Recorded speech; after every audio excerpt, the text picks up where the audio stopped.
Boa tarde. Boa tarde.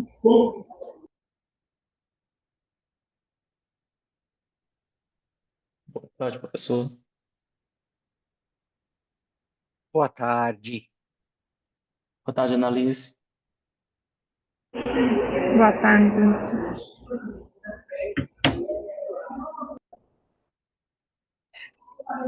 Anderson, eu queria saber se eu vi alguma coisa que a gente pode utilizar a apresentação que foi gravada. É você que já encaminha ou eu tenho que encaminhar novamente?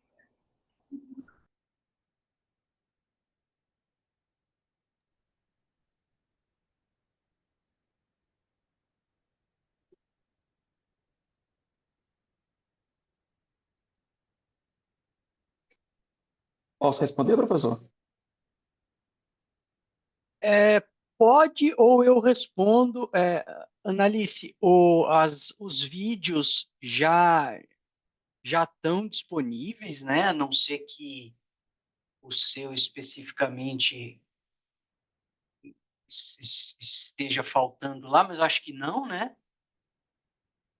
É, mas a gente vai decidir se vai usar os vídeos ou se as apresentações serão feitas ao vivo, digamos assim. O SEMIAD deixou isso aberto para a nossa escolha. E eu não sei se você já participou de alguma sessão remota antes, ou se essa é a primeira que você está participando deste ano, pelo menos, mas a minha, eu já tive uma hoje de manhã, em que a gente deliberou em apresentar, porque estamos aqui, é, com certeza é mais vivo do que passar o vídeo e depois. A vantagem do vídeo é o controle do tempo, mas a gente pode fazer esse controle de outra forma. Tudo bem, é só porque eu estou numa área que eu estou em outro congresso e eu estou numa área que é multiuso, então pode ter algum ruído, foi por isso que eu pensei nisso. Tá certo?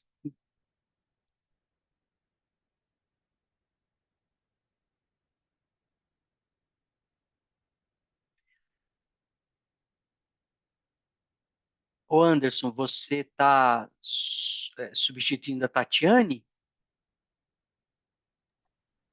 Oi, professor. A princípio ela vem, né? Eu estou aqui como suplente, vai que ela não aparece, eu estou aqui para te ajudar, Ah, tá bom. tá bom? E vou aproveitar e servir de ouvinte aqui das discussões. Legal, legal. Não, então ela ainda. Foi você que abriu a sala, né? Não, já fui recebido já. Alguém autorizou a minha entrada. É mesmo? Foi. Não fui eu também. Eu, eu estava aguardando a abertura da sala também. Ó, a Pronto, a Tatiane Tatiane aí. chegou.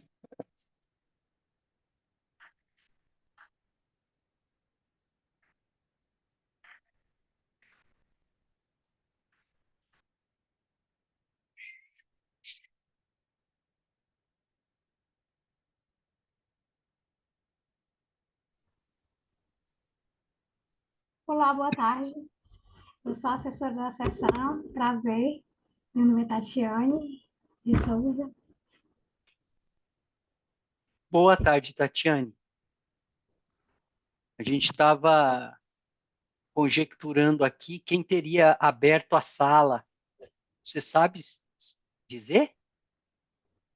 Eu tentei entrar mais ou menos 5 e 5, às 17 horas e 5 minutos, e estava dizendo que eu tinha que aguardar até às 17h20. Aí eu não sei. Ah, Até o exato momento então, eu não sei. talvez ela então abra no, no horário, né? Ficou programado para abrir nesse horário. Tudo bem. Importante que está aberta e então vamos aguardar a entrada dos outros autores.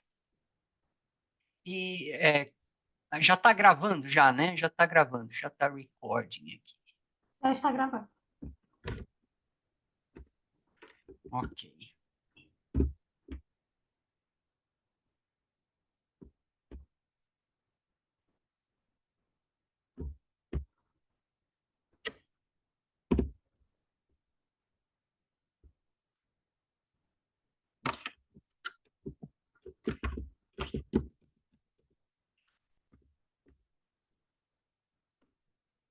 Olá, Antônio.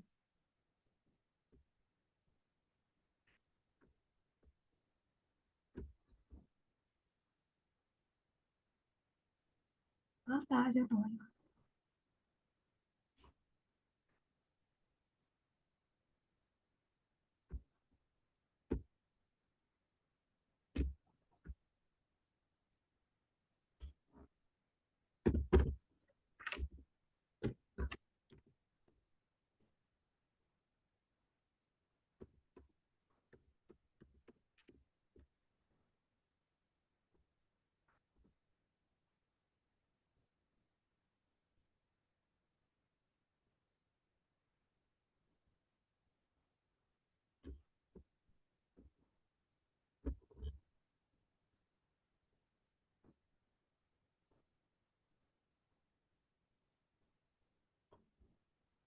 Olá, Luan. Olá, Bem-vindo. boa tarde a todos. Boa tarde. Bom, Boa conseguem me ouvir? tarde. Muito bem. Ótimo.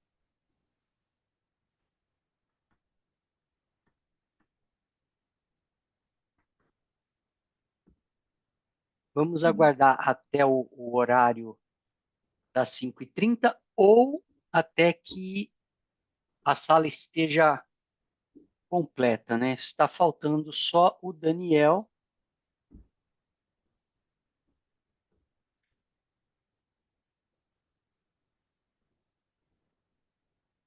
E aí a gente já começa. É o Daniel Vitor?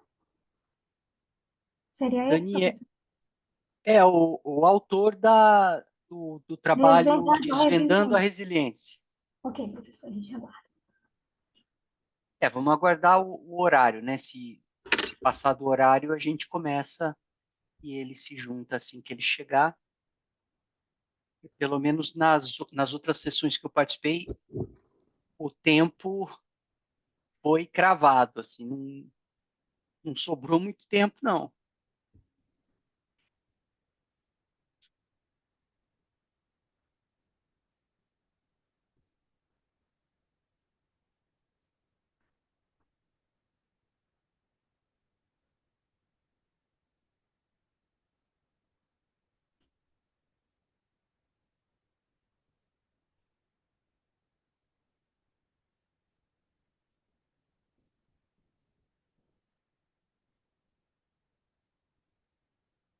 Olha o Daniel aí. Boa tarde, Daniel. Boa tarde, pessoal. Boa tarde. Posso iniciar a sessão, professor? Pode, vamos começar então. Colegas, bem-vindos. Meu nome é professor Fernando Cossenza, eu sou o moderador dessa sessão. A Tatiane está aqui conosco, é a assessora. E ainda temos o nosso assessor suplente também, o Anderson, ou seja, estamos muito completos aqui em termos de moderação e assessoria. Eu não sei se vocês já participaram de alguma outra sessão remota este ano. A organização do SEMEAD deixou para que cada sessão decidisse se utilizaria a apresentação dos vídeos ou se faríamos a apresentação aqui. Eu tenho adotado a prática da apresentação, porque, obviamente, parece ser bem mais, bem mais adequada, né? Afinal, se a sessão fosse presencial, a apresentação seria feita ao vivo, ali, eu sei lá como é que a gente chama isso, porque o vídeo também estaria passando ao vivo de qualquer forma. Então, se vocês toparem, a gente faria assim. Qual é o lado mais desafiante disso? É o controle do tempo. Mas já funcionou antes, tá? Cada autor tem 8 minutos. Claro que eu sugiro que a gente sinalize quando estiver faltando 1 minuto, e aí o autor se encaminha para o encerramento do raciocínio. Se ficar alguma coisa, a gente pode retomar no debate, tá? Então, nós faremos as 4 apresentações na sequência e, posteriormente, o debate. Mais ou menos, se tudo correr bem, a gente vai ter de 22 a 25 minutos para o debate, e aí o autor pode, se tiver faltando, se não deu tempo de fechar um raciocínio muito importante, o autor pede a palavra no debate, fecha o raciocínio e a gente, então, abre para as perguntas. Topam fazer assim? Isso aqui não é a Rússia, né? Então, pelo menos, eu preciso que vocês, pelo menos, topem. Eu tenho os vídeos aqui e tem a sugestão do professor Fernando, que é o moderador da sessão. Aí fica a critério de vocês. Eu, particularmente, eu prefiro o vídeo, assim. Aí eu não sei se é individual ou se todos têm que decidir coletivamente, mas se todos decidirem coletivamente pela apresentação, eu posso apresentar. Mas, particularmente, prefiro o vídeo, porque foi um desafio realmente fechar nos 8 minutos lá. Eu tive até que falar mais rápido, gravei 2 vezes, então aí eu não sei se eu vou conseguir novamente. Eu, particularmente, hoje prefiro o vídeo mais por conta que eu estou no espaço que eu estou, tem outras pessoas adentrando, então eu posso ter alguma distração, alguma alteração aqui. Eu também opto pelo vídeo, também por causa que tem muito gráfico no meu artigo, e aí vai depender bastante tempo. Eu também lutei que só para ficar dentro dos 8 minutos, e aí ficou um pouco extrapolado ainda. Ok. Ontem eu apresentei e foram 10 minutos minha apresentação, se não tiver problema, mas aí o professor que decide. Por mim, tanto faz. Tá, então, diante disso, vamos deixar a critério do autor. Quem quiser passar o vídeo, a Tatiane coloca o vídeo, correto, Tatiane? Correto. Eu vou fazer uma breve apresentação só aqui. São 4 trabalhos, né, na sessão. E, no caso, todos optaram por vídeo ou teve algum? Eu vi que todos optaram por vídeo, professor.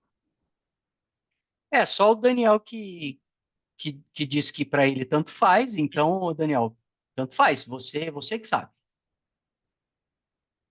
Vamos manter o vídeo, então, porque ontem eu passei do tempo. Aí, Não se tem eu passar, problema. pode atrapalhar. Licença. Aí ficamos Então, todos iguais. Ok. Melhor. Ok. Eu vou fazer só algumas observações, né? Assim como o professor havia dito, que o vídeo é em torno de 8 minutos. Tem até um que pode ter passado, mas posterior vai ter aquela discussãozinha, que vai ser de 8 minutos, que é bem breve, e essa no final. Mas eu peço que se atentem ao chat, que tem um questionário para ser respondido. Eu vou colocar ele no início agora da sessão, e eu também vou colocar no final da sessão. Agradeço e eu desejo uma ótima sessão para todos. Deixa eu só vincular aqui o vídeo. Os trabalhos da seção Investimento Federal para Bioeconomia Amazônica, uma análise sobre o acesso das ICTs, né? O próximo trabalho será Desvendando a Resiliência Financeira Governamental, uma análise de otimização com FS-OPA. O terceiro trabalho, análise da distribuição do Fundo de Participação dos Municípios, FPM, e sua influência na equidade fiscal do Brasil. O quarto trabalho da sessão e o último, evolução orçamentária dos institutos federais da região Nordeste. Um minuto que agora eu vou veicular o vídeo, e eu vou pedir somente que, se caso não esteja aparecendo para vocês, ou que se o áudio não estiver bom, vocês também possam se pronunciar. Tanto pode colocar a mãozinha ou falar, certo?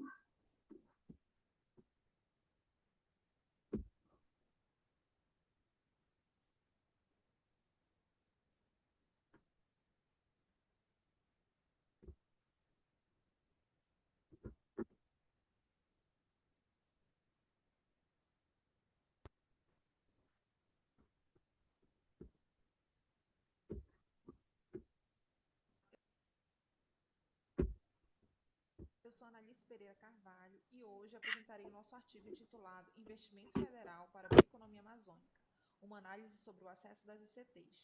Este trabalho foi desenvolvido por mim, que sou doutoranda do Programa de Administração de Organizações da FEA Ribeirão Preto, pelo Carlos Henrique Carvalho, doutor em Administração pela FEA São Paulo, e pela minha orientadora, a doutora Cláudia Souza Passador. Esse trabalho surge nesse cenário de mudanças climáticas, econômicas e sociais que tanto tem impulsionado os debates sobre o desenvolvimento sustentável nos últimos anos. E a região amazônica é central nesses debates, tanto por sua relação com as mudanças climáticas e os serviços ambientais que presta, quanto pela sua vasta biodiversidade. E é nesse contexto que a bioeconomia se apresenta como uma alternativa viável, onde é possível a economia da floresta em pé, o crescimento econômico e a melhoria da qualidade de vida. No entanto, apesar do crescente interesse estatal no desenvolvimento dessa bioeconomia, há um desalinhamento no investimento governamental, tanto em termos de recursos investidos, quanto no escopo do que precisa ser fomentado. Mas, como implementar essa bioeconomia mantendo essas características tão desejáveis? A gente observa uma lacuna importante na implementação efetiva da bioeconomia amazônica, principalmente no que tange à produção de ciência, tecnologia e inovação nessa área. É por isso que trazemos luz sobre as instituições de ciência e tecnologia públicas federais, que estão presentes em todos os estados da Amazônia brasileira e que possuem, na sua maioria, corpo técnico, infraestrutura e expertise acumuladas ao longo de décadas de atuação nessa região. E é nessa lógica que fazemos a pergunta norteadora desse trabalho.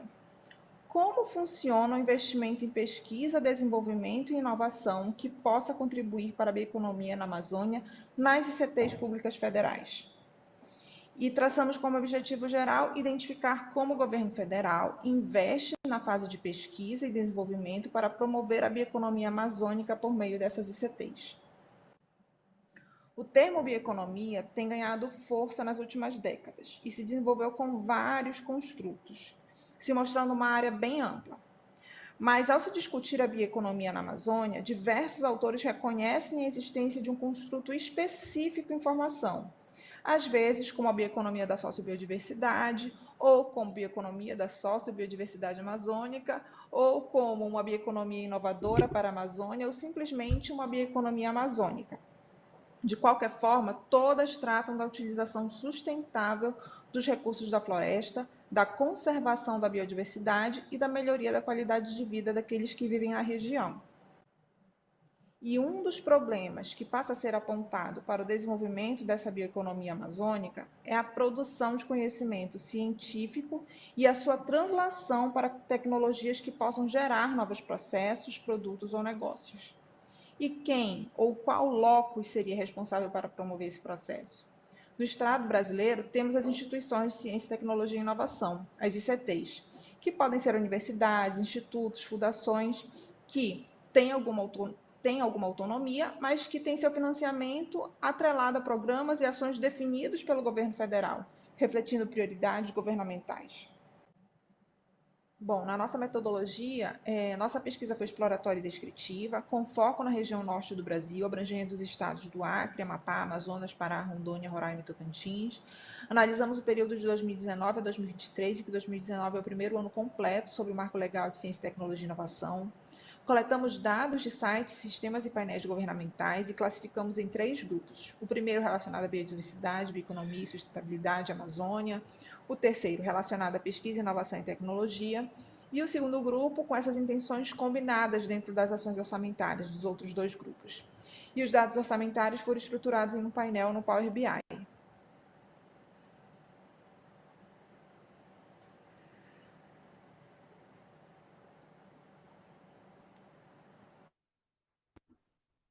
Boa tarde. Agora vamos começar a discussão, a pequena, breve discussão. Bom, quanto aos dados que nós encontramos, né? Quando a gente passa a analisar os dados, a gente observou a estrutura em que eles foram repassados e o montante repassado. Quanto à estrutura do orçamento, a gente observou uma clara...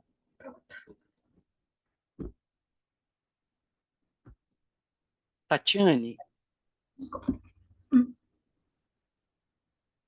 é que eu havia entendido que a orientação da organização era que a gente a gente assistisse às 4 apresentações e debatesse posteriormente. Podemos fazer assim?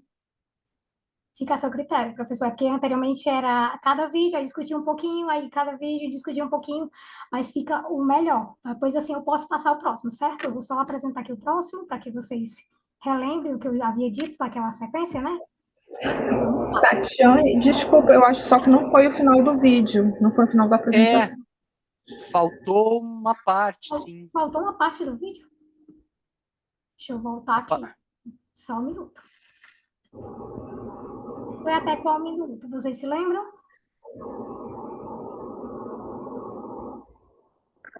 É que a gente não via a... Tem algum barulho aí que tá... Eu vou compartilhar aqui da metade para o final, ok? Já que não lembram exatamente qual foi a parte. Eu acho que estava saindo da metodologia e ia para análise dos resultados, Tatiane.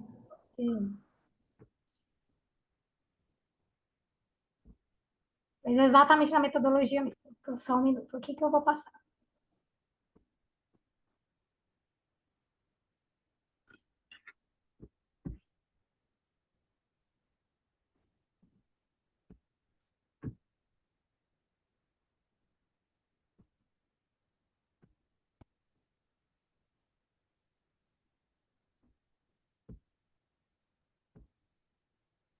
Amazonas, Pará, Rondônia, Roraima e Tocantins. Analisamos o período de 2019 a 2023, e que 2019 é o primeiro ano completo sobre o Marco Legal de Ciência, Tecnologia e Inovação. Coletamos dados de sites, sistemas e painéis governamentais e classificamos em 3 grupos. O primeiro relacionado à biodiversidade, bioeconomia e sustentabilidade, Amazônia. O terceiro relacionado à pesquisa, inovação e tecnologia. E o segundo grupo com essas intenções combinadas dentro das ações orçamentárias dos outros 2 grupos. E os dados orçamentários foram estruturados em um painel no Power BI. Foi aqui que parou. Porque como ela parou, aí ficou parecendo que o vídeo tinha parado, né? Mas tem um finalzinho, né? Aí, ó. Tem mais uns É que quando ela parou 3 minutinhos. Bom, quanto aos dados que nós encontramos, né? Quando a gente passa a analisar os dados, a gente observou a estrutura em que eles foram repassados e o montante repassado. Quanto à estrutura do orçamento, a gente observou uma clara distinção no gerenciamento dos assuntos, com o primeiro grupo destinado aos órgãos de meio ambiente e os demais concentrados em pesquisa e desenvolvimento. Do total de recursos oriundos desses grupos de ações orçamentárias, dos 3, percebemos que, em média, anualmente, somente 2% dos investimentos federais foram destinados diretamente à região norte, e que o percentual destinado às ICTs dessa região eram menores ainda. Procuramos também identificar os recebimentos dessas ICTs por meio de TEDs, que são termos de execução descentralizada, editais ou chamadas, o que se demonstrou pouquíssimo expressivo. E por que isso acontece? O repasse direto do governo para as ICTs não vem vinculado a um objetivo específico. É encaminhado a título de pesquisa e ensino, mas não vem diretamente para fomentar pesquisas na área da bioeconomia amazônica. Ele vem aqui, nesse recurso da LOA e o recurso direto para a ICT. Isso naquelas ações que a gente colocou como grupo 3. E as ações que são mais vinculadas à bioeconomia, ou bioeconomia e ciência e tecnologia, elas vão vinculadas para o Ministério do Meio Ambiente, Ciência e Tecnologia, MEC, FINEP, CNPq, mas eles não vêm direto para as ICTs. E aí, se a instituição ou pesquisador tem um interesse específico, ele necessita articular com projetos específicos um repasse através de outros órgãos, por meio de TEDs ou em chamadas e editais, que seria essa outra relação. E você envia o projeto para recebimento de recurso, mas nada disso é garantido. E agora, assim, olhando para o presente e para o futuro, a gente até fala, mas o governo começou um novo plano, a gente tem um novo PPA, que tem uma pegada mais de bioeconomia, que tem uma questão mais ecológica mais forte, tem um plano mais forte de ecologia. A gente tem esse programa orçamentário, que é o Bioeconomia para um Novo Ciclo de Prosperidade.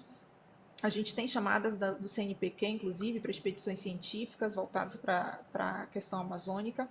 Só que essas iniciativas não representam investimento direto nas ICTs.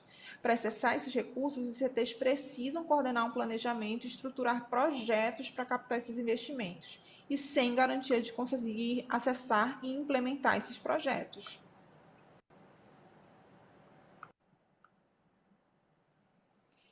Enfim, o que a gente concluiu com essa pesquisa foi que, apesar do potencial de mercado para a bioeconomia amazônica e os seus impactos na mitigação dos efeitos climáticos, até 2023 houve pouco investimento de recursos próprios do governo federal em pesquisa, tecnologia e inovação nessa área. Os investimentos direcionados às ICTs federais da região norte não foram prioridade no período analisado. Além disso, os poucos recursos oferecidos indiretamente, eles exigem uma postura ativa das ICTs para buscá-los e, principalmente, para competir por eles. Bom, estas são algumas das referências utilizadas no trabalho e que constam nesta apresentação. Agradeço pela oportunidade e pela escuta de vocês.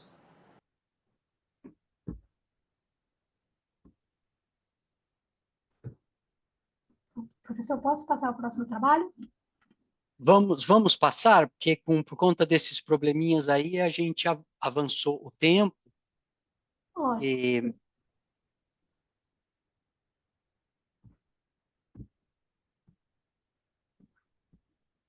O próximo trabalho é desenvolvendo a resiliência financeira governamental, uma análise de otimização com FS. Opa, um minuto.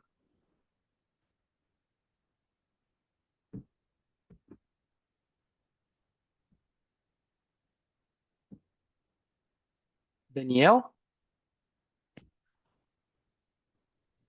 Oi. Bom, vamos passar o seu vídeo. Tudo bem? Tudo bem. Peço novamente que se tiver algum problema tanto de vídeo quanto de áudio, pode sinalizar, tanto falando como com a mãozinha.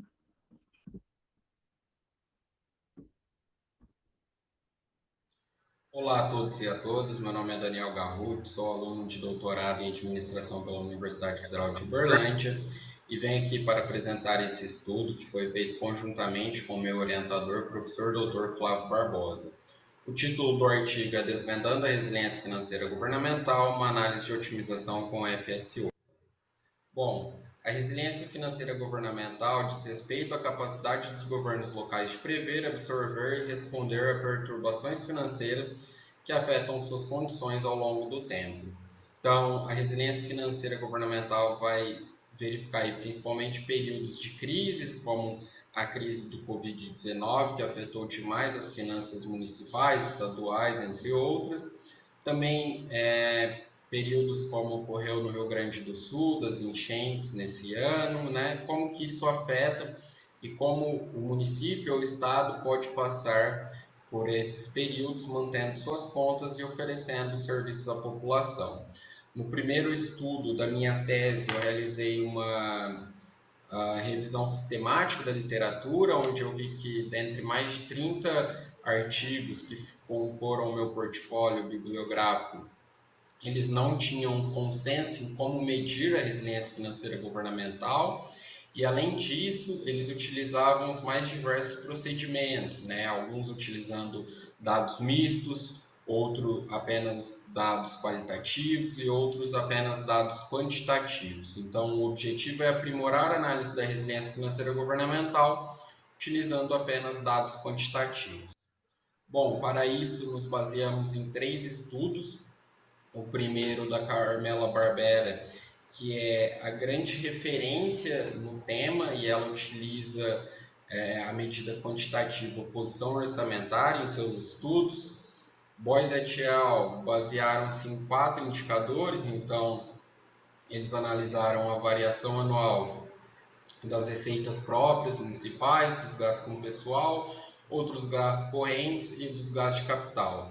No Brasil, Batista e Cruz replicaram, né, essas variáveis de Boyce et al.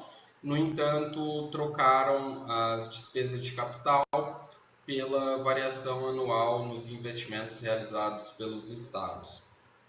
Então, são essas 6 indicadores que nós buscamos otimizar para verificar se eles têm algo em comum ou não e quais devemos utilizar na nossa medida. Falando um pouquinho sobre o FS-OPA, né, o OPA ele utiliza filogramas que são semelhantes às árvores filogenéticas usadas para descrever a evolução das espécies, combinados com probabilidades conjuntas de variáveis associadas a cada subárvore do filograma. Então, vai misturar ali, né, a estatística com a biologia para verificar o quão longe essas variáveis estão uma das outras, assim como nós podemos verificar na evolução das espécies ou numa árvore filogenética da nossa família, quão distantes estamos dos nossos avós, bisavós, ou então dos nossos filhos, netos e aí por diante. O FS ele vai destacar as principais características de um problema, abordando desafios como qualidade e consistência dos dados, representatividade do banco de dados e descoberta de interações entre características. E o objetivo desse procedimento, né, é aprender as estruturas fundamentais de um problema complexo, né, que a resiliência é um problema complexo, mesmo com dados brutos e poucos conhecimentos prévios do domínio. Bom, então aqui eu trouxe uma imagem para explicar como que é feita essa análise do FS-OPA. É importante destacar que na versão que eu enviei para o Congresso, a primeira versão estava errada, né? Eu fiz as análises erradas, mas basicamente, depois de conversar com o especialista da técnica e tudo mais, a gente verificou que a primeira análise é quanto às cores dos indicadores, né? Então, quando a gente coloca o código, ele vai soltar algumas cores. Então, ele solta aqui que F5 e F6 estão próximos, assim como F3 e F4, e F1 e F2. Além disso, verificar as distâncias cofenéticas, ou seja, quantos nós estão de distâncias dos indicadores. Então, F5 e F4 apenas um nó, F5 e F6 dois nós. E F5 e F2, nesse caso, estão a 1, 2, 3, 4 nós. Isso a gente fez de 2015 até 2023 e depois com esses dados de maneira conjunta. Quando a gente vai analisar, a gente vê que F5 e F6 possuem as mesmas cores em todos os anos, assim como F1 e F2, com exceção de 2016, e F3 e F4 não apresentam essa mesma consistência. Quando a gente analisa as distâncias cofenéticas, mais uma vez a gente percebe que F1 e F2 são bem próximos, assim como F5 e F6. F3 e F4 não dá para ter essa certeza, e ademais F2 e F5 são os mais distantes. Ou seja, a gente não precisa incluir em uma mesma análise F1 e F2, basta utilizar um deles. F5 e F6 a mesma coisa. E para pegar quais são mais complementares, então a gente é interessante utilizar F2 e F5. F3 e F4, como a gente não tem essa certeza da proximidade e distância com os demais, a gente vai colocar os dois. Então, por enquanto, a gente tem F2, F3, F4 e F5 na nossa análise. Quando a gente vai analisar com a literatura, né, Limite fala que as despesas de capital incluem investimentos em infraestrutura, como rodovias, que também são parte das despesas de F4, ou seja, não tem o porquê a gente utilizar F5 e F4. Então, na nossa análise, a gente consegue utilizar apenas F2, F3 e F5, tá bom?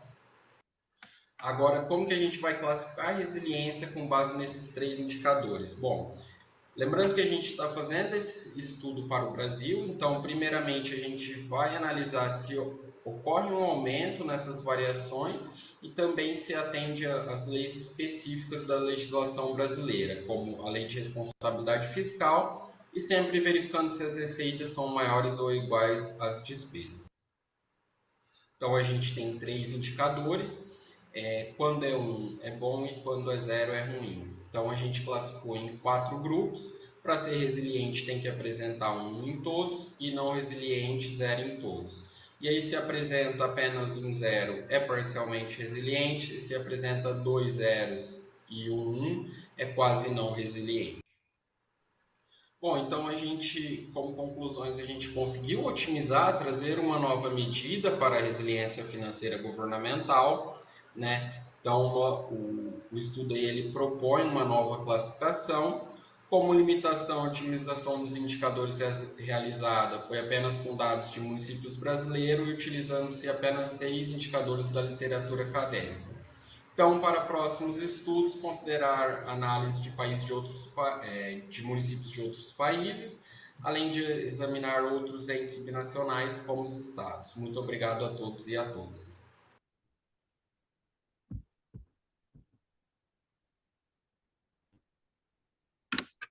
Irei veicular o próximo vídeo. Obrigado, Daniel. Pessoal, eu sugeri da gente assistir os 4 vídeos na sequência, porque realmente, se a gente entrar num debate, isso vai exigir da Tatiane aqui um controle do tempo que em sessões anteriores foi pouco efetivo, tá? Então, vamos assistir todos os vídeos, depois a gente garante, né, que Ok. todos os trabalhos foram assistidos e a gente pode debater um por um. O próximo vídeo é o terceiro vídeo, na sequência, análise da distribuição do Fundo de Participação dos Municípios, FPM, e sua influência na equidade fiscal do Brasil.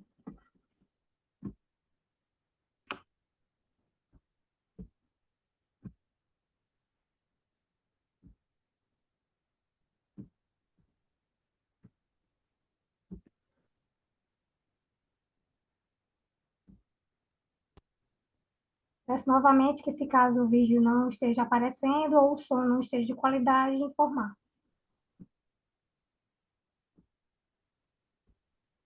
Olá a todos, meu nome é Luan Bernardelli, eu sou professor da Universidade Federal de Goiás. Esse artigo, cujo título é Análise da distribuição do Fundo de Participação Municipal e sua influência na equidade fiscal no Brasil, foi desenvolvido com o professor Pietro Telatin Pasqualino, da Universidade Estadual do Norte do Paraná. Está sendo apresentado no SEMEAD de 2024, na área de Administração Pública.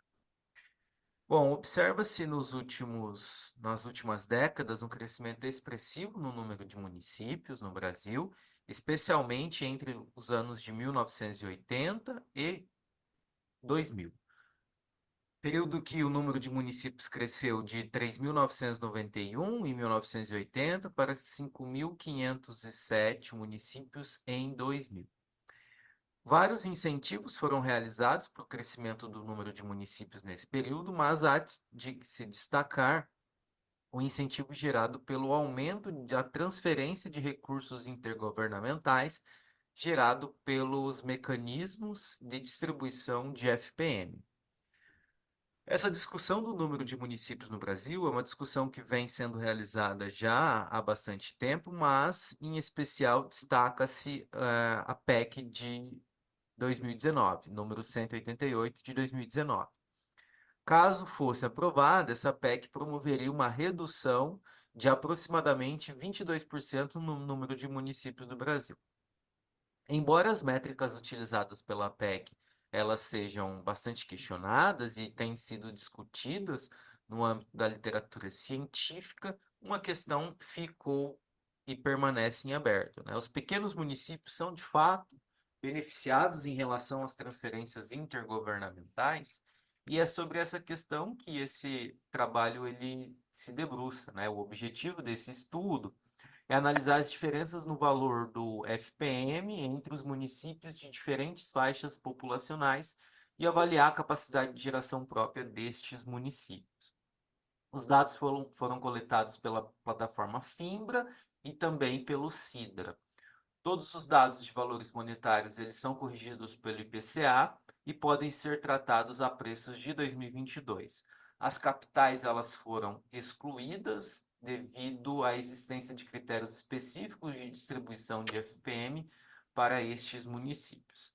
Como método de análise, utilizou análise descritiva de dados. Os códigos selecionados para o FPM e para as receitas correntes e receitas próprias estão apresentadas a seguir. Nota-se que houve algumas mudanças nesses códigos ao longo dos anos, mas foram preservados, então, as informações idênticas ao longo dos anos da análise. Então, o período de análise ocorreu entre os anos de 2013 e 2022. Inicialmente, observa-se pela figura 2 que há, de fato, um aumento no valor total do FPM baseado nas faixas populacionais. Então, o FPM ele é distribuído com base em faixas populacionais, sendo a menor faixa populacional é de 10.188 habitantes, e o FPM vai aumentando à medida que a progressão nestas faixas, né? Então, aqui nessa figura não são apresentadas todas as faixas, mas é possível observar então que há esse aumento no valor total do FPM. No entanto, um problema ele acontece quando nós analisamos o FPM per capita, ou seja, o valor do Fundo de Participação Municipal dividido pela população, e aí é possível observar nitidamente um valor muito superior recebido pelos pequenos municípios, mostrando assim que eles possuíram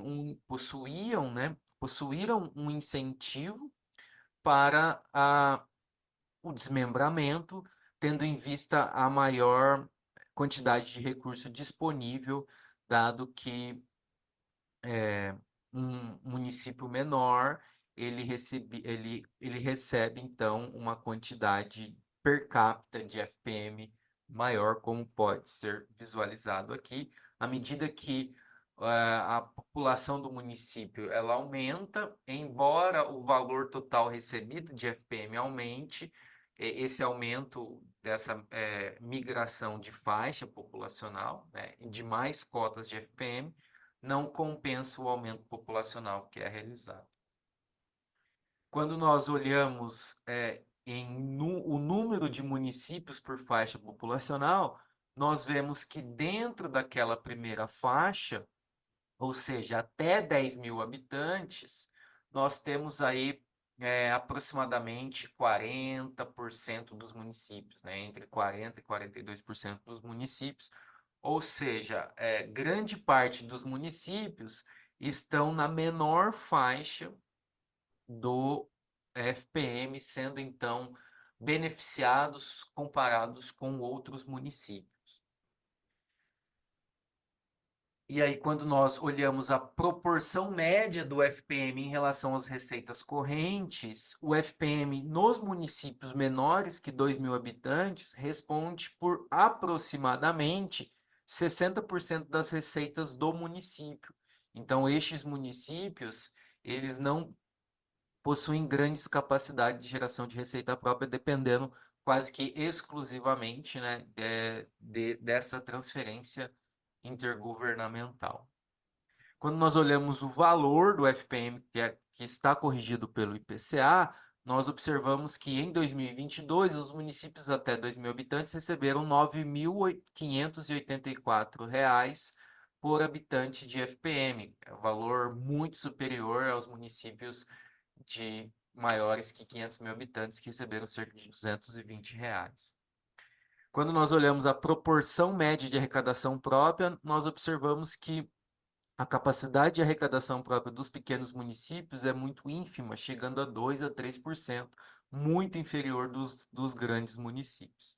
Das considerações finais, observa as diferenças significativas no valor do FPM entre os municípios, de diferentes faixas populacionais.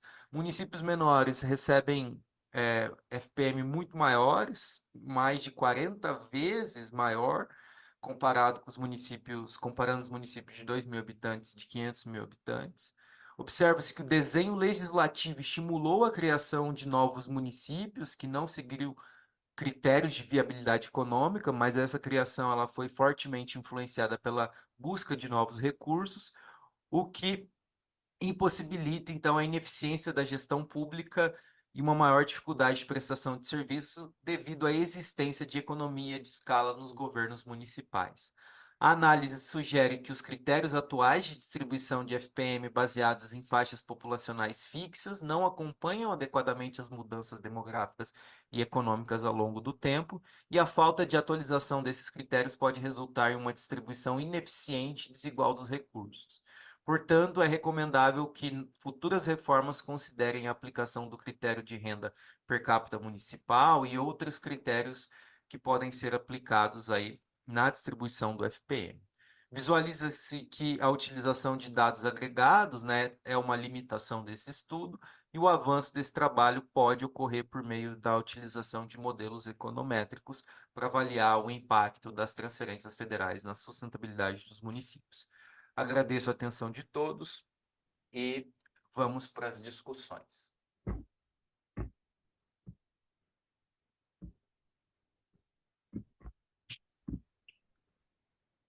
Obrigado, Luan. Vamos para o último vídeo, e aí nós vamos ter aí aproximadamente os 40 minutos para as discussões. O próximo, que é o quarto vídeo e último da sessão para as discussões, é a evolução orçamentária dos institutos federais da região Nordeste.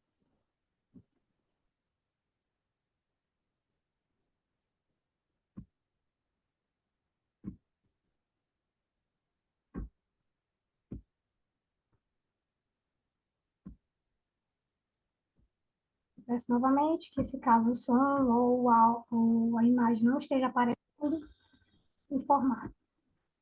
Olá, eu me chamo Antônio.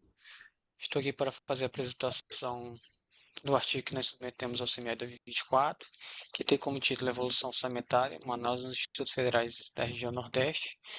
Esse artigo ele foi escrito por mim, sob a orientação da professora Liliane Araújo Pinto, da Universidade Federal do Piauí. A expansão e descentralização da Rede Federal de Ensino Profissional teve início em 2005, com o objetivo de promover o desenvolvimento local e regional através da formação e qualificação de profissionais. Porém, há uma preocupação da expansão dessas instituições pela restrição de recursos orçamentários. Então, diante desse contexto, esse artigo tem como objetivo responder a seguinte questão: qual a evolução do orçamento dos Institutos Federais da região Nordeste no período de 2017 a 2023? Tendo como objetivo geral analisar quantitativamente a evolução orçamentária dos Institutos Federais da região Nordeste no período de 2017 a 2023, com o objetivo específico de identificar variações no orçamento, investigar o impacto do número de matrículas, da arrecadação federal e da receita corrente líquida da União, ter como avaliar a proporção dos gastos do pessoal em cargos em relação à execução do orçamento. Esse estudo é uma pesquisa teórica e empírica de natureza quantitativa, focada na análise dos dados dos orçamentos dos Institutos Federais da região Nordeste, com recorte temporal de 2017 a 2023, considerando os dados das matrículas estão dispostos a partir de 2017 na plataforma Nilo Peçanha. A coleta de dados foi realizada na plataforma Nilo Peçanha, portal da transparência do Governo Federal e do Tesouro Nacional. Os dados monetários foram atualizados pelo IPCA, acumulado para a data base de maio de 2024. Os dados foram analisados utilizando Google Sheets, Power BI Desktop para elaboração de gráficos seguindo o protocolo de análise do quadro 1. O protocolo de análise dos dados dessa pesquisa foi dividido em 7 etapas, em que nós analisamos a evolução do orçamento dos Institutos Federais do Nordeste, fizemos comparativo das médias orçamentárias dos IFs, a evolução das matrículas, também comparamos as médias das matrículas dos Institutos Federais, analisamos a execução orçamentária do orçamento disponibilizado, a margem de gasto com pessoal em cargos e a evolução da arrecadação federal e receita da corrente líquida. Nós trouxemos aqui alguns gráficos referente à análise dos dados dessa pesquisa, e que nós temos aqui a figura 1, a evolução do orçamento, que traz um gráfico em barras coloridas, que trata da margem percentual, da evolução da margem percentual dos institutos em relação ao ano base de 2017, em que nós podemos perceber que no ano de 2023 apenas 2 institutos tiveram um saldo positivo em relação ao ano de 2017, que foi o Instituto Federal do Ceará e o Instituto Federal do Piauí. Na linha azul, nós temos a soma de todos os orçamentos dos institutos em cada ano, em que nós podemos perceber que há uma evolução do orçamento até o ano de 2019, atingindo um percentual de crescimento em torno de 8,38%, e a partir do ano 2020 começa a decrescer a evolução do orçamento, chegando em 2023 com uma queda comparada ao ano de 2017 de 5,65 negativo.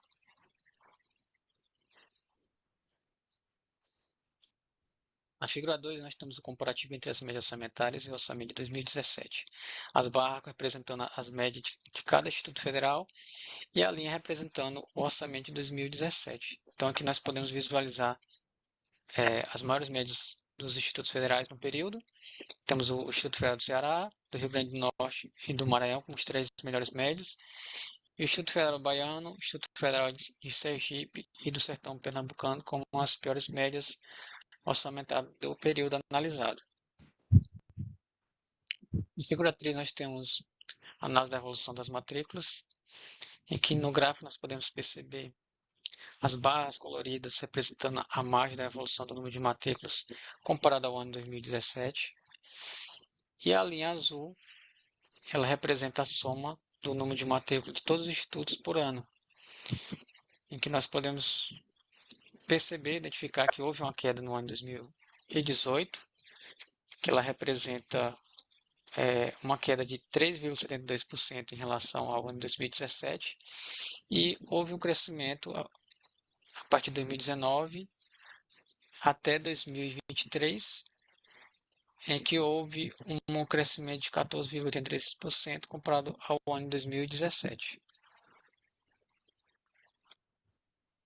A figura 4 traz o comparativo entre as médias de matrícula e o número de matrícula de 2017, que nós poderemos analisar, verificar os institutos que têm as melhores médias, Instituto Federal do Ceará, do Rio Grande do Norte e do Maranhão como as melhores, e o Instituto Federal Baiano, do Sertão de Pernambuco e o de Sergipe como as piores médias do número de matrícula. O que chama a atenção é o Instituto Federal do Rio Grande do Norte, que nós vimos aqui comparando o número de matrícula de 2017 com a sua média, há uma grande diferença. E aqui explica a queda da evolução da matrícula no ano de 2018. Então, a figura 6 ela traz a análise da margem do gasto com pessoal e encargos, em que nós temos um grande percentual da margem do gasto pessoal, que são as despesas obrigatórias. Ela está na média entre 78% a 84% do orçamento dos institutos. Eles são para essas despesas obrigatórias. Que aqui nós podemos identificar a margem do orçamento que é destinado para as despesas de funcionamento, que são as despesas de custeio e de investimento. Portanto, nós percebemos que, pela média geral, em relação ao ano de 2017, essa margem do gasto com o pessoal ela tem aumentado, Ela aumenta até o ano de 2021, reduzindo para 2022 e 2023, porém, todos os anos a margem de gasto com pessoal em cargos ela é maior do que 2017, o que significa que nesse período de 2018 a 2023 houve uma redução do orçamento para as despesas discricionárias dos institutos federais do Nordeste.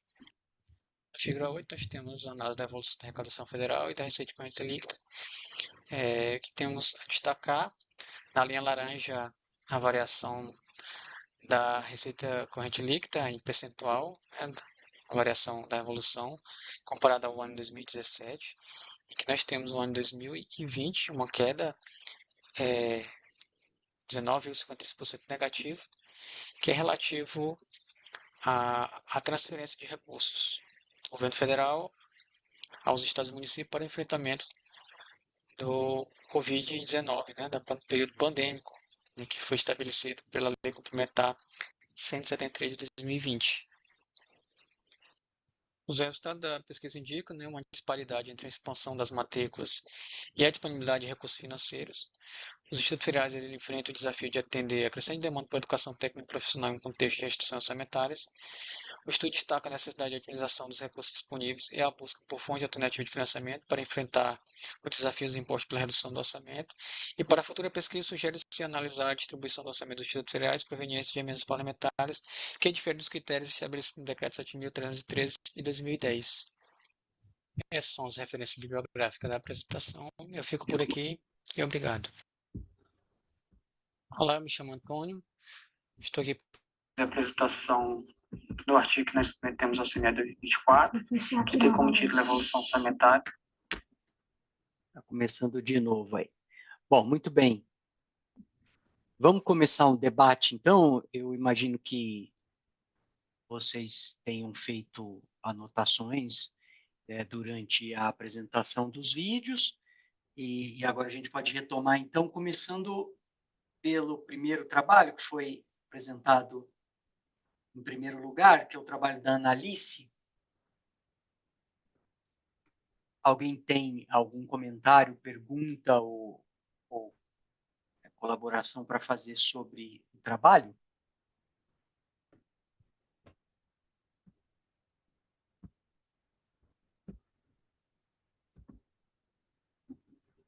Então, eu posso começar, então.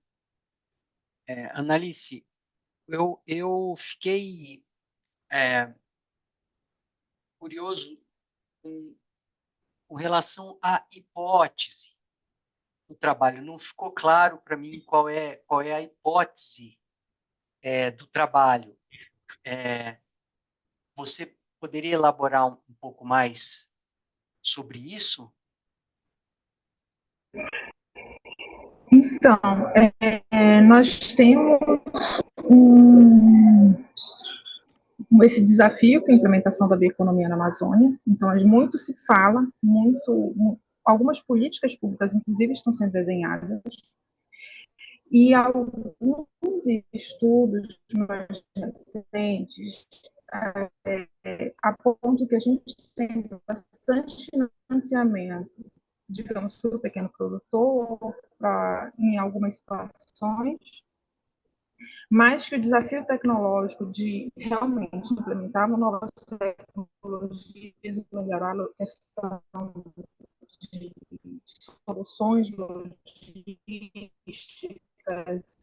enfim, trazer o que a gente está estudando na academia para o mercado, enquanto solução, enquanto política pública, não está avançando.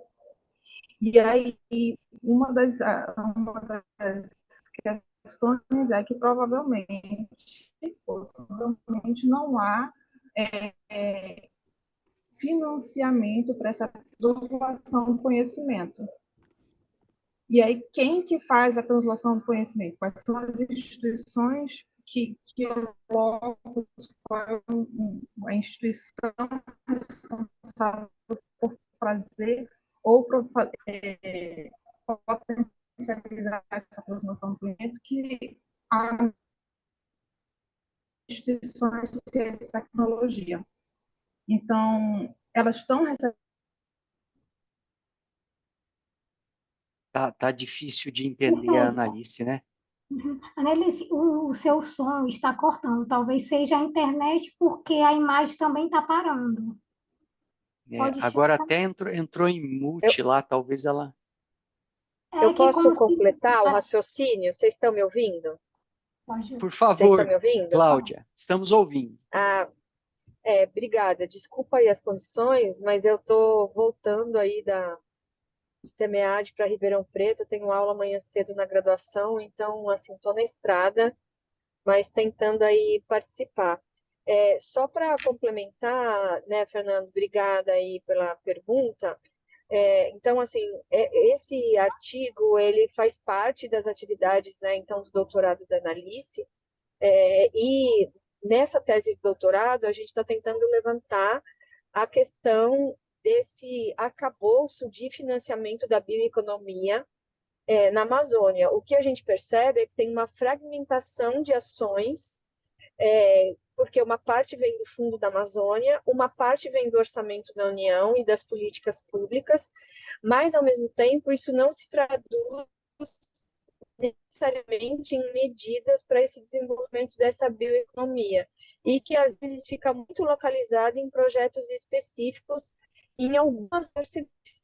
Então, a Analice está tentando, de uma certa forma, criar esse quadro dessa ambiência, desse financiamento da bioeconomia. Se fala muito na atualidade sobre o enfrentamento da mudança climática, mas em relação às políticas públicas, tem uma fragmentação, inclusive na oferta, especialmente a partir do último governo federal. Então, entender um pouco como é que isso acontece é um grande desafio, né? A Analice voltou aqui, eu acho que ela pode completar, né, Analice? A gente entende que um ator importante nesse processo são as instituições de ciência e tecnologia, porque elas conseguem fazer a transformação do conhecimento, implementar possibilitar a implementação de novas tecnologias que favoreçam o desenvolvimento da bioeconomia na Amazônia, só que a gente precisava ver se isso estava sendo financiado, porque quem financia essas ICTs é o governo federal. Então, o governo federal estava direcionando dinheiro para isso, fez algum aporte, fez algum movimento nesse sentido, e aí a gente utilizou a lei do Marco de Inovação de Ciência e Tecnologia, que ele traz uma mudança, inclusive, teoricamente, seria mais fácil, mas a gente traz a partir dele para fazer essa análise. Eu posso fazer uma pergunta só em relação à eficiência da gestão pública que eu senti falta no trabalho.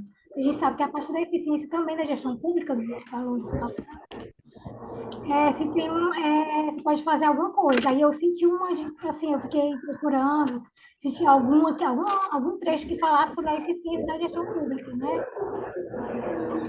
Então, a gente até passou na sessão Sapiens ontem, e isso foi levantado. Nesse primeiro momento, eu não quis ir atrás da eficiência de execução destes institutos, mas sim qual o caminho que esse financiamento está sendo feito.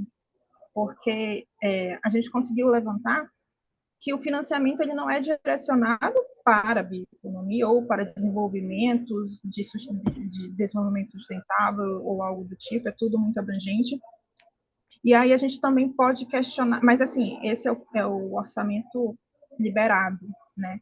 A percentual de execução normalmente não é tão baixa, né? Principalmente considerando esses últimos anos que foram anos de restrição. A gente tem, inclusive, outro trabalho do colega que apontou isso, né? A diminuição, inclusive, da região Nordeste. Mas é possível, sim, desdobrar para a gente fazer essa outra, verificar pela outra via, né, da execução execução e eficiência por parte deles. No fundo, não está claro, né, Tatiane? É muito fragmentado essas ações e essas políticas, o que muitas vezes hoje se chama de inovação tecnológica tem uma confusão, porque às vezes é inovação social.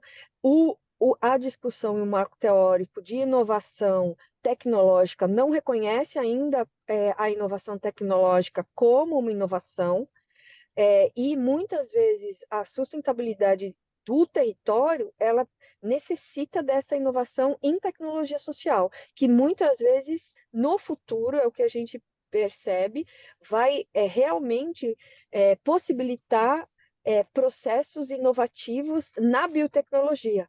Então, assim, é muito mais complexo do que a gente percebe e o que o marco teórico dá conta, e, ao mesmo tempo, a visão dessa bioeconomia e das políticas públicas consegue alinhavar. Então, assim, tem uma governança, inclusive, desse financiamento que passa principalmente pelo Fundo da Amazônia, e que a gente não tem uma visão, quando estuda a gestão pública, necessariamente sobre esse fundo.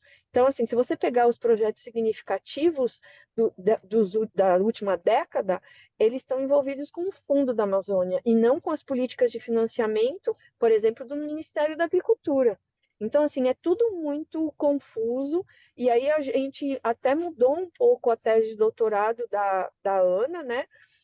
para tentar ter esse cenário que eu acho que vai ser muito, muito rico para quem está envolvido com a questão da sustentabilidade, envolvendo então a bioeconomia, né?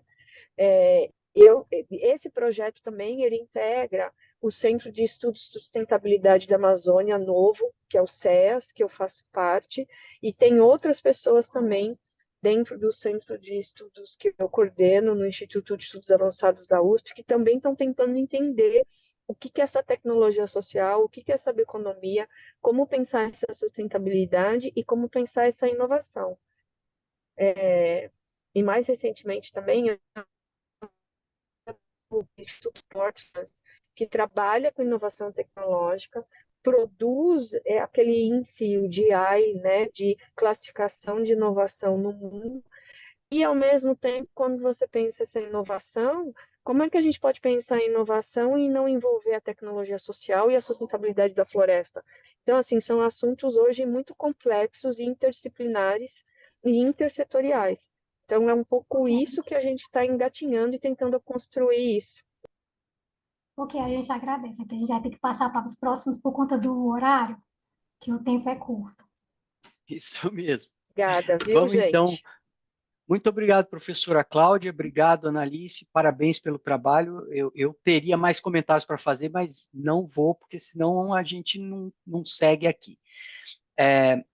Vamos agora, então, para o debate do trabalho do Daniel. É isso, né? Foi o segundo vídeo apresentado, desvendando a resiliência financeira governamental. Foi o segundo foi a evolução orçamentária dos institutos federais, da região Nordeste. Desculpe, foi? Bom, tanto faz, né? Mas não importa, assim, a sequência contando que a gente dê continuidade ao debate. Isso. Então, como eu já anunciei o Daniel aqui, podemos debater o trabalho do Daniel? Alguém quer começar?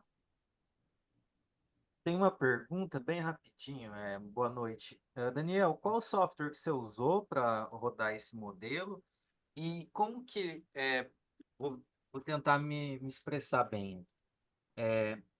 Pelo que eu entendi, essas variáveis elas servem para que nós consigamos ex ante prever a resiliência financeira de um município, por exemplo. Então, antecipar se esse município ele é resiliente ou não. Tem como, pelo que eu entendi, é isso. Aí, olhando os dados ex post, ou seja, dados passados, que já aconteceram, as informações passadas, eu consigo saber se aquele município era ou não resiliente. Por exemplo, olhando a pandemia lá em 2020, foi um choque que aconteceu em todos os municípios. Tem alguma variável que eu posso usar para ver se aquele município era ou não resiliente? Eu não sei se ficou claro a minha pergunta. Não, ficou sim. Bom, primeiramente, não foi nenhum software, assim, que a gente utilizou a linguagem de programação Python, né? Foi o modelo todo rodado em Python. Na verdade, que a gente não está fazendo a previsão, a gente está buscando ainda como classificar a resiliência financeira governamental. Então, eu peguei ali estudos que utilizam variáveis quantitativas e peguei uma variável quantitativa do estudo da principal autora atual aí, que é a Carmela Barbera. E fui verificar se existe correlações ali, né, entre esses indicadores, buscando identificar aí uma medida objetiva para a resiliência. Realizar a previsão seria o próximo passo. Então, diante desse estudo, a gente tem uma classificação, né, do que seria ou não resiliente. É uma medida que a gente ainda está propondo, né? Acabei de enviar também esse estudo para a defesa do ensaio teórico da minha tese. E assim que se tiver uma validação, né, de um especialista da área, para a gente poder ir para a próxima etapa. Eu não sei se ficou claro a minha resposta, se eu respondi tudo. Então, ficou sim. Obrigado, Daniel. Parabéns aí pelo trabalho. Obrigado. Eu posso citar, ao ler o trabalho, eu vi que ele tem, né, uma ampla fonte, né? Só que ele foi meio um tanto me limitado em relação às ações específicas à bioeconomia que a gente estava falando aqui, né? A parte, mas enfim, eu achei um trabalho extremamente amplo dos trabalhos que estão aqui, todos eles são trabalhos que têm muito para evoluir e achei poucos pontos fracos, certo, do trabalho. Só isso que eu tenho para dizer. Os demais têm alguma pergunta? Alguém? Só um comentário, Daniel, eu achei bem interessante essa exploração até conceitual do, da, da resiliência financeira, né? Mas me parece, eu queria que você comentasse qual é o peso, que você menciona, qual é o peso das receitas próprias, né? Porque eu acho até que o teu trabalho e o trabalho do professor Luan podem trocar muita figurinha aí, porque há muitos municípios no Brasil que dependem de repasses, é, e será que essa característica vai, vai levar à conclusão de que aquele município não tem a tal resiliência financeira porque ele não tem receita própria, ou não? Ou você já imagina que a resiliência vai ser algo muito mais da gestão do recurso disponível do que da capacidade de geração de novos recursos? Então, quando a gente fala de receita própria, né, a literatura ela já traz que é algo que vai impactar bastante, sim, na resiliência financeira. Por quê?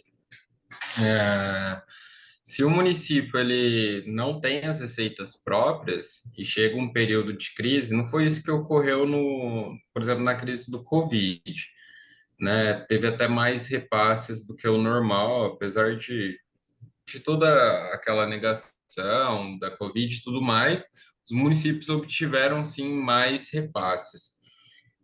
No entanto, eles ficam muito dependentes, né? Então, se eles não têm receitas próprias, e tem até alguns que deixam de cobrar IPTU e tudo mais, né? Eles vão sofrer mais diante de cenário de crises, que é justamente o cenário principal para a resiliência, né? Então, Então, provavelmente vai. é, Oi? é uma hipótese que ao ler o trabalho, Hum. ela veio para mim, que talvez a variável que melhor explicaria a resiliência seria a receita própria, que não é uma conclusão muito nova, né?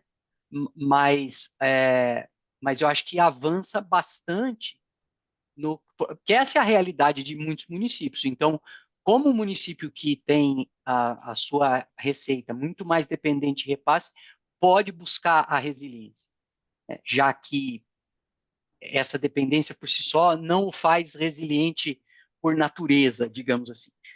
Isso é uma curiosidade muito grande que surge. Eu estudei finanças públicas muito tempo na minha carreira acadêmica e essa discussão da receita própria, ela é fundamental nas finanças públicas, né? Eu acho que acrescentar esse conceito de resiliência é super valioso. Parabéns por trazer esse, esse conceito. Muito Até a obrigado. Juliana, a gestão pública, até eu tinha colocado aqui nas minhas observações, que estava em sequência, é por isso que eu estava falando de economia, porque estava em sequência, eu vi que ele era o último, eu tinha colocado exatamente isso nas minhas observações. Colabora muito para a gestão pública, muito mesmo. Esse trabalho aí ele deve ir bem à frente. Agora eu deixo para o Obrigado. Eu professor posso qual é o só, caso. só fazer um comentário? Pô, Só lembrando, né, Daniel, que assim, a gente precisa sempre olhar um pouco com crítica esse pequeno município também, porque assim a gente sempre olha ele como um pequeno município que não tem recurso, que não tem capacidade estatal, mas uma coisa que a gente nunca aponta é que esse município, depois do Pacto Federal, ele ficou um município que vive de ilusão fiscal, mas ele é um município rico proporcionalmente. Então, assim, a cidade de São Paulo, se você pensar, né? Então, assim, se você pegar a distribuição aí do Fundo de Participação Municipal e quanto que foi para esse município pequeno, talvez ele não tenha capacidade estatal, mas em termos de financiamento, ele tem a maior renda per capita. Então, assim, essa discussão é uma discussão que a gente tem que fazer do ponto de vista crítico, porque a gente ainda olha esse município muito como no início do século. É um município que tem poucos recursos, que não tem como resolver seus problemas, que não pode levar uma gestão de qualidade.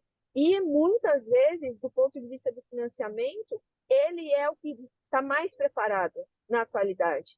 Então, assim, ele precisa correr atrás para garantir a oferta de uma ferramenta de gestão de qualidade para operacionalizar bem esse recurso. Mas essa discussão, ela também precisa ser feita, né? Então, assim, muito legal o seu estudo, mas eu acho que poderia também ir, talvez, no futuro também para esse caminho, tá bom? Tá certo, professora. Muito obrigado pelas considerações. Obrigada. A gente pode passar para o próximo professor. Vamos lá.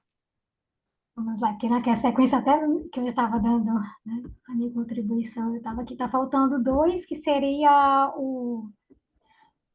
Vamos aqui, Professor sim. Luan, professor Luan, análise da distribuição do fundo, que, aliás, é ótimo debater esse trabalho na sequência do trabalho do Daniel, porque, como eu mencionei, me parece haver sinergias aí, oportunidades de troca de figurinhas muito grandes, né? Quem quer começar? Comentários sobre o trabalho do professor Luan?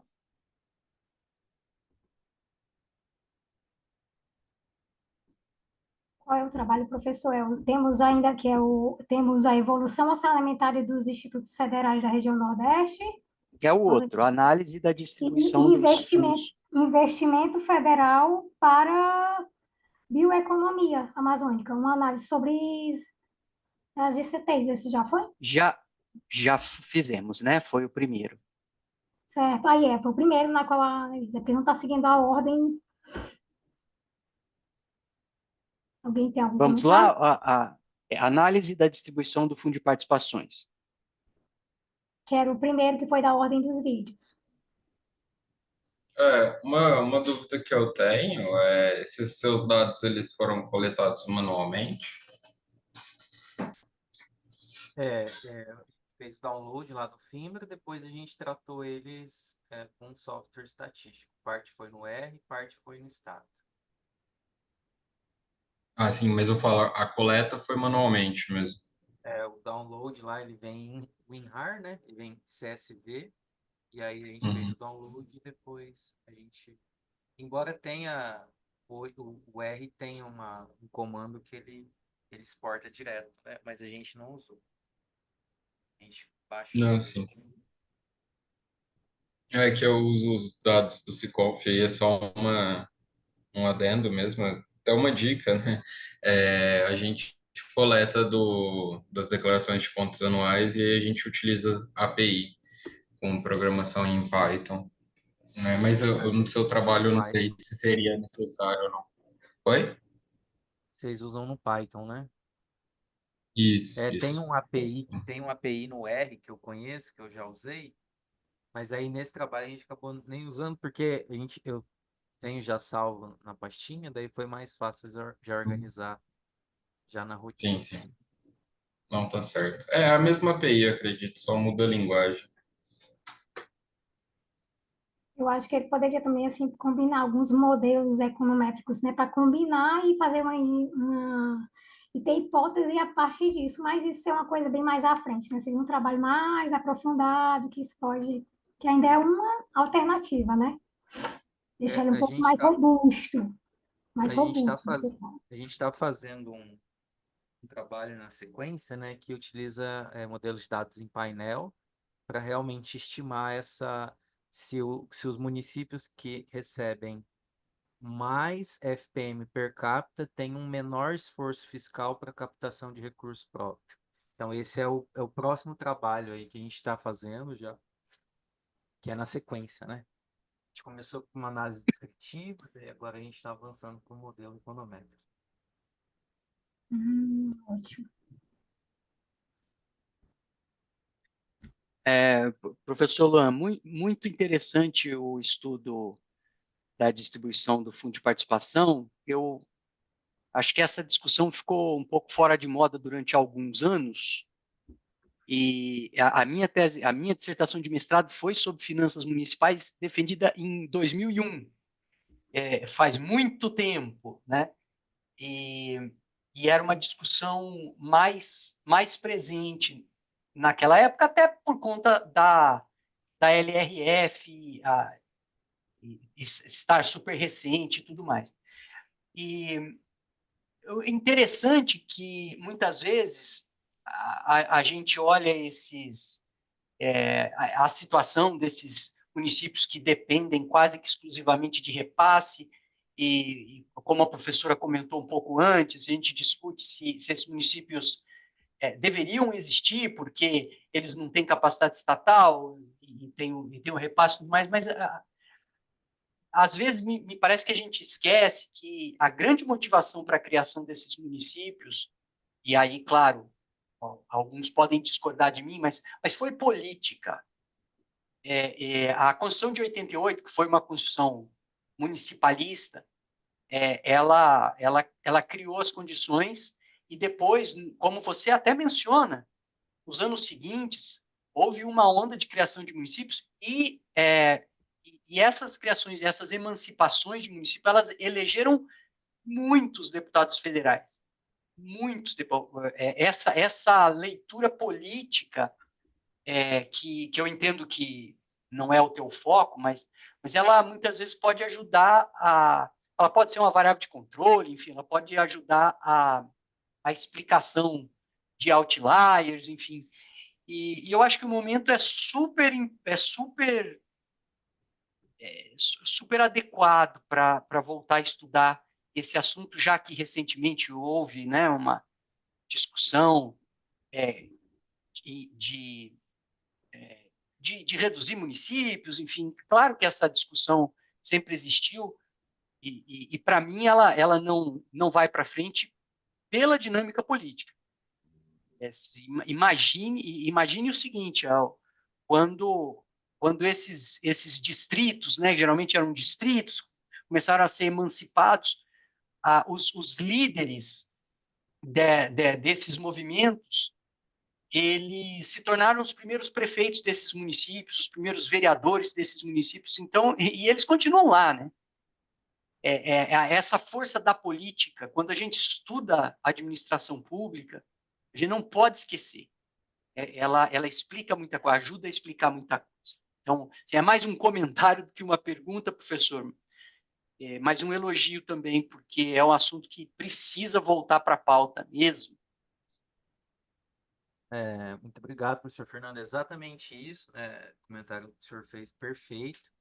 E aí é uma coisa que a gente só consegue entender com olhando na perspectiva política, é que esse critério ele vem sendo criticado desde o início da década de 90, já foi estabelecido que era um critério ruim, e é o critério que estabelecia a principal fonte de recursos da maior parte dos municípios, sendo um critério ruim, e a gente está aí basicamente 30 anos depois, né?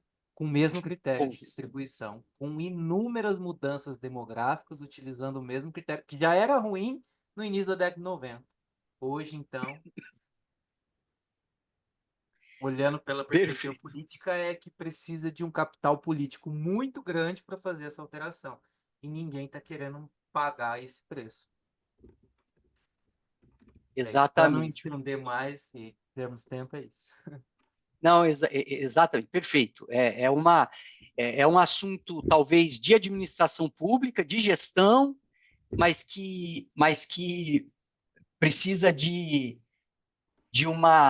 um consenso político para mudar e é grande. É equivalente ao consenso que a gente precisou atingir para aprovar a LRF, limitar a despesa pública, que é algo, talvez a coisa mais difícil de se fazer, já que é legítimo, os agentes políticos eles são buscadores de recursos. Para atender demandas políticas, você precisa de recurso, não tem um outro jeito, né? Muito bem. Podemos Algum passar outro para o próximo? comentário? Vamos então para o último, que é o trabalho, aqui no meu controle, é o trabalho do Antônio, correto? Exato, a evolução orçamentária dos Institutos Federais do Nordeste. Isso, professor? Isso mesmo. Alguém quer começar?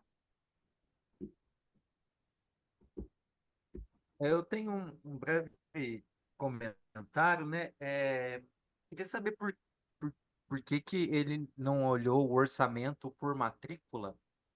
Eu acho que para compatibilizar, né? Cada instituto tem a quantidade de alunos distinto, e aí para fazer a comparação entre eles, eu acho que seria interessante olhar esse orçamento dividido pelo número de matrículas, mas eu imagino que tem algum motivo, né?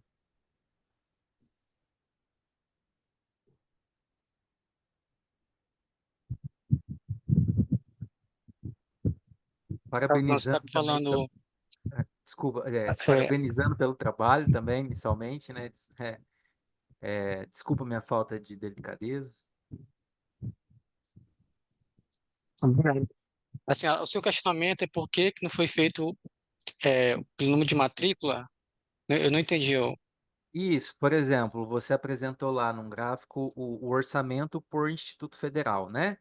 E aí Sim, eu senti falta, por exemplo, do orçamento por matrícula.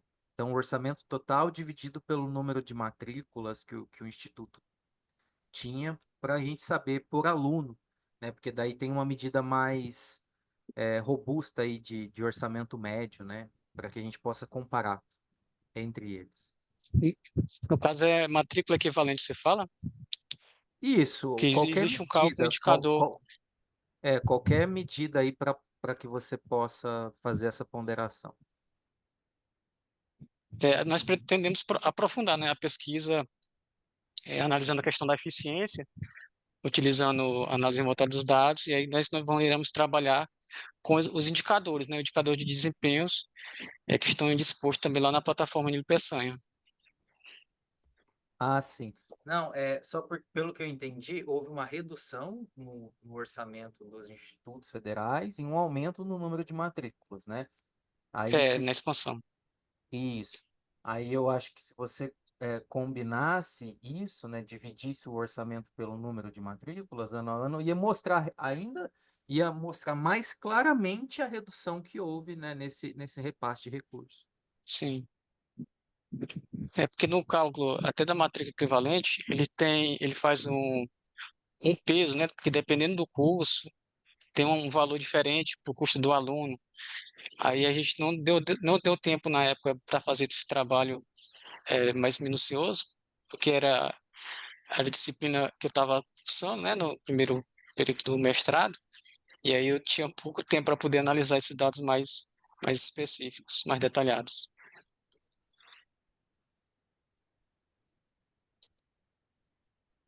Antônio, vou emendar aqui uma pergunta ou um comentário. Eu, eu sempre sinto falta, e não é sobre o seu trabalho especificamente, mas eu muitas vezes sinto falta em estudos sobre qualidade do gasto, de um olhar para a efetividade do gasto, além da eficiência do gasto, ou eficácia, né? Então, assim, o que eu entendo como efetividade? O resultado que aquele gasto público trouxe, né? Eficácia, se ele aconteceu, eficiência, se ele aconteceu, enfim, conforme critérios de otimização, enfim, sem desperdícios. Mas a efetividade é o que mais importa na administração pública, né? Você, durante o trabalho, surgiu algum insight para um olhar sobre efetividade que eventualmente possa ser desenvolvido mais à frente?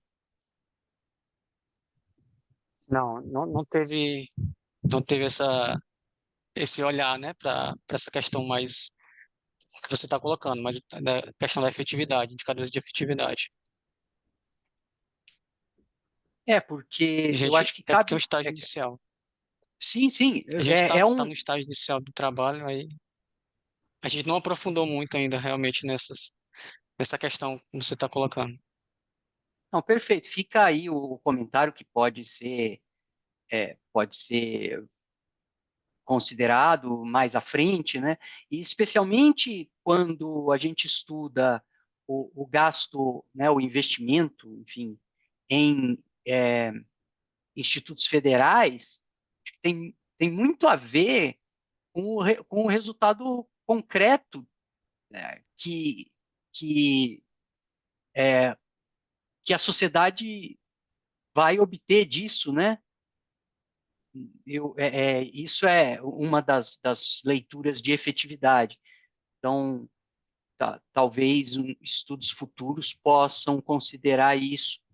E tem muito a ver com o comentário do professor Luan, que o gasto por matrícula é importante para você fazer uma análise de efetividade posteriormente.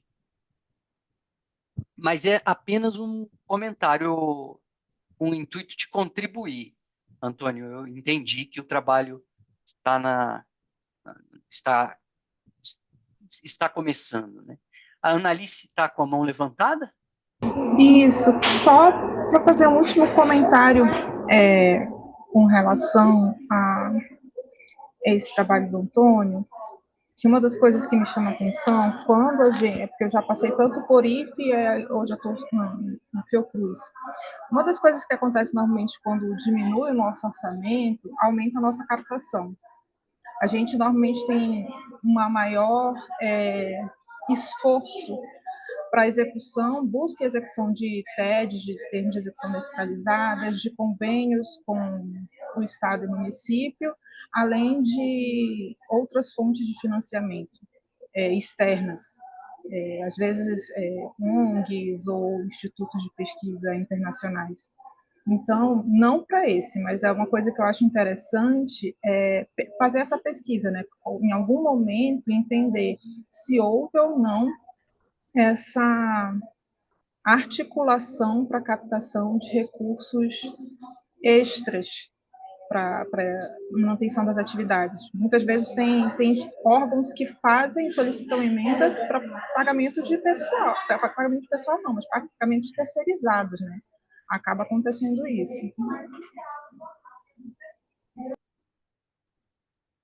Eu posso falar agora, só um minuto? É só em relação às recomendações, né?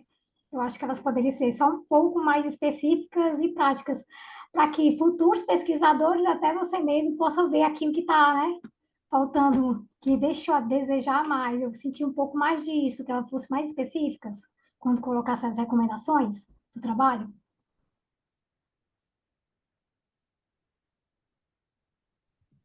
Certo, eu agradeço. Todas as recomendações são bem-vindas. Estou iniciando, é o meu primeiro artigo, né, que estou trabalhando.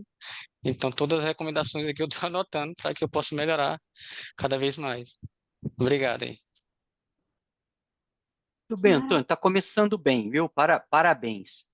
Bom, Parabéns. colegas, mais algum comentário sobre qualquer um dos trabalhos? Talvez tenha ficado alguma anotação para trás, algum comentário, alguma pergunta, algum insight? Se alguém quiser retomar algum trabalho que já foi dito, pode levantar a mão ou falar mesmo. Ligar o som. Bom, não havendo comentários que tenham ficado pendentes para trás. Eu quero agradecer a Tatiane pela assessoria aqui, fundamental, agradecer o Anderson também, que nos acompanhou, agradecer cada um dos autores, relembrá-los, por favor, de responder a pesquisa de avaliação da sessão, isso é super importante para melhoria contínua do nosso SEMEAD. E espero encontrá-los mais por aí, produzindo conhecimento sobre administração pública, que é fundamental para um país como o nosso. Muito obrigado, parabéns a todos. Bom resto de dia para vocês. Digo mesmo, obrigada, gente. Mais, tchau, tchau. Parabéns a todos. Obrigada. Boa noite.